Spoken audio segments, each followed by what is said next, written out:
no le ha permitido. Esto sí ha significado que no hay más petróleo en el mercado. Al haber más petróleo en el mercado, si se hubiera permitido que Irak venda más petróleo, hubiera bajado el precio del petróleo y los principales consumidores de petróleo, que son las naciones industrializadas como Estados Unidos o Japón, entre otros, se hubieran beneficiado, pero han preferido no beneficiarse. Esta es una guerra frontal contra el terrorismo y voy más allá. Los limeños, y usted y yo también somos limeños, o por lo menos vivimos en Lima mucho tiempo, no nos percatamos de la magnitud de Sendero Luminoso hasta Tarata. Antes de Tarata era un problema focalizado, allá lejos en las provincias. Cuando Tarata nos explotó en la cara, ahí sí empezamos a marchar contra la paz.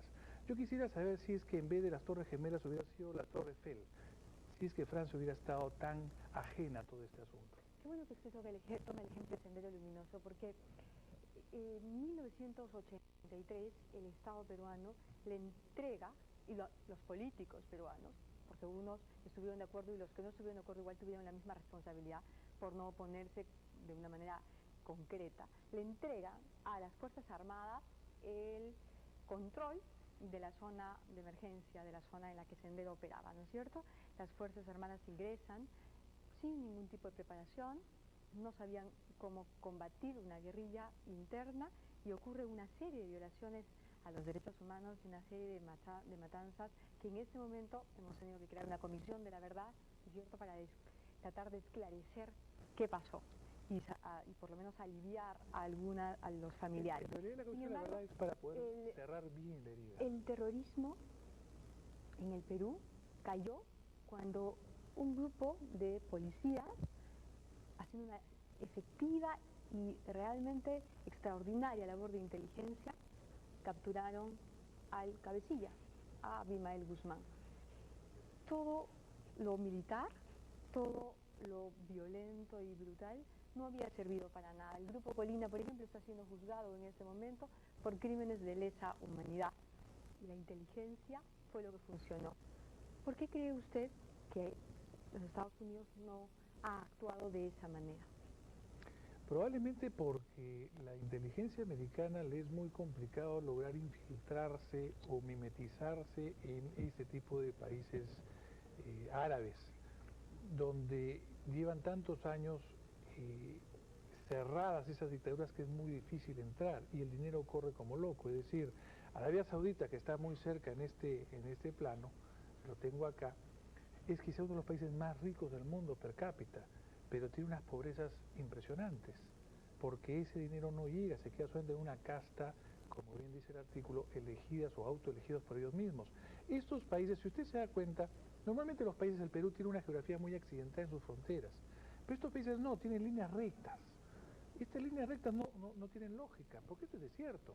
Esto fue hecho por Gran Bretaña en el año 21. Fue una partición, simplemente se reunieron 3 ingleses y agarraron un plano y empezaron a dibujar cómo debería ser el mundo árabe. Estamos hablando de problemas mucho más complejos que esos. Cuando acá en el Perú, para poderse infiltrar a Sendero Luminoso, esa labor de seguimiento nos era un poquito más sencillo porque estábamos en un ambiente local, éramos peruanos tratando de entrar con inteligencia de peruanos. De ninguna manera la fuerza bruta puede servir. Pero acá estamos hablando de una cosa, estamos hablando de una cosa un poquito más complicada y más extraña. Perdón, pero si usted dice que el objetivo aquí es acabar con el terrorismo y por otro lado coincide conmigo en que la violencia no es el método para combatir y acabar con el terrorismo, ¿por qué entonces hacer esta guerra? ¿Se acuerda usted cuando Montesinos y Fujimori estaban en el auge de su poder, cuando se creían invencibles en el año 98, 99, inclusive a comienzos del 2000? Ellos jamás imaginaron lo que podría suceder en noviembre del 2001 con ese video y todo lo que iba a desencadenar. Es más, trataron de taparlo tenuemente diciendo, acá no pasa nada, esto ya está todo tranquilizado. Pero la fuerza era mucho más grande. Esas fuerzas internas es las que han empezado a surgir en Irán, por ejemplo, que es el próximo problema. En Irán la fuerza de los ayatolas ha empezado a debilitarse, porque es un pueblo mucho más cosmopolita.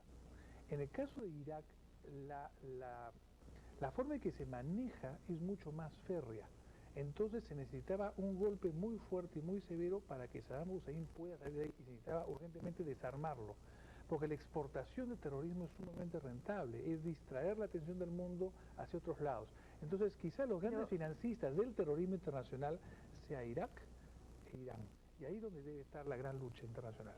Pero el origen del gran terrorista, el primer enemigo, por lo menos hasta hace unas semanas, de los Estados Unidos, Bin Laden, es Arabia Saudita. No Entonces, solamente eso, sino hijo de padres de la realeza saudita.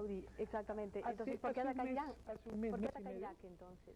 porque son dos grandes fuentes, Irak, Irán y en menor medida Arabia Saudita. ¿Cuáles son las pruebas que se ha logrado obtener para justificar el hecho de que Irak financie Al-Qaeda?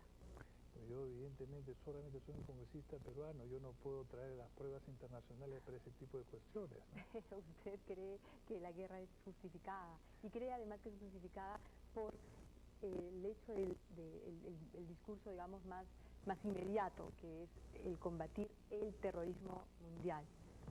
Sí, evidentemente. ¿Usted le parece malo combatir el terrorismo mundial? No, me parece extraordinario. Lo que me parece es que hay que combatirlo de manera real. Vea, se le dio un ultimátum para que puedan salir. Hasta Montesinos se escapó cuando se le dio el ultimátum para que salga.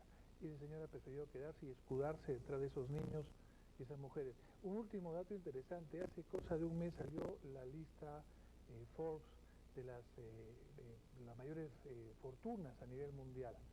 El señor Arafat aparece en un puesto privilegiado con $600 millones cuando el pobre pueblo palestino pasa hambre y miserias. Son parte de las inequidades tan extrañas que tiene el mundo árabe, pero es la idiosincrasia de ellos, la respeto a ellos sabrán cómo son, en la medida que no nos exporten terrorismo hacia otras partes del mundo, que creemos que la democracia es el mejor sistema.